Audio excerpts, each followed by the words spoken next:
मैं समझती हूँ कि डिज़ाइनर वेयर से एक घर बैठी बच्ची जो है उसको भी ये शऊर मिला कि उसने किस टाइम पे कौन सा कलर और कैसे कैरी करना है, जो उसकी पर्सनैलिटी को, उसकी शख्सियत को उजागर करेगा।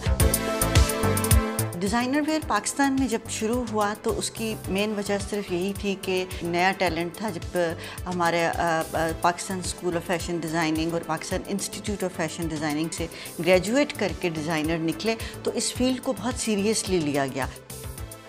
डिज़ाइनर का काम ही यही है कि वो बजट के हिसाब से लोगों को चीज़ें मुहैया कर सके। एक ज़माना था कि जब डिज़ाइनर वेयर सिर्फ एक मखसूस तबके के लिए जो था वो मखसूस था, लेकिन ऐसा वक्त के साथ साथ बदल गया क्योंकि डिज़ाइनर्स को भी ये एहसास हुआ, एक आम बच्चा या बच्ची जो कॉलेज या यूनिवर्सिटी में पढ़ रहे हैं उसको भी पता है कि इस वक्त ट्रेंड्स क्या हैं, कलर इस साल का कौन सा है, क्या चीज़ें, हर चीज़ का उनको पता है और उनको भी कपड़े चाहिए और वो भी डिज़ाइनर वेयर पहनना चाहते हैं। तो ये एक बहुत बड़ा एक कैटेगरी थी जो कि सिर्फ हम उसको मिस कर रहे थे। आप उसको ये समझ लें कि अगर हम उनको उनके बजट के हिसाब से देना शुरू करते चीज़ें तो वो बच्चे और बच्चियां ज़रूर उसको पसंद करें। तो इस तरह मैसेज को कवर करने का ख्याल आया और इसमें हमारे बहुत से, मैं समझती हूँ कि बुटीक्स हैं, मैं नाम नहीं लेना चाहूँगी, लेकिन बहुत अच्छा उन्होंने काम किया और उन्होंने 1500 से 2000 तक की रेंज के भी 2 पीस 3 पीस इंट्रोड्यूस कराने की कोशिश की या सिंगल कुर्ते इंट्रोड्यूस कराने की कोशिश की, ताकि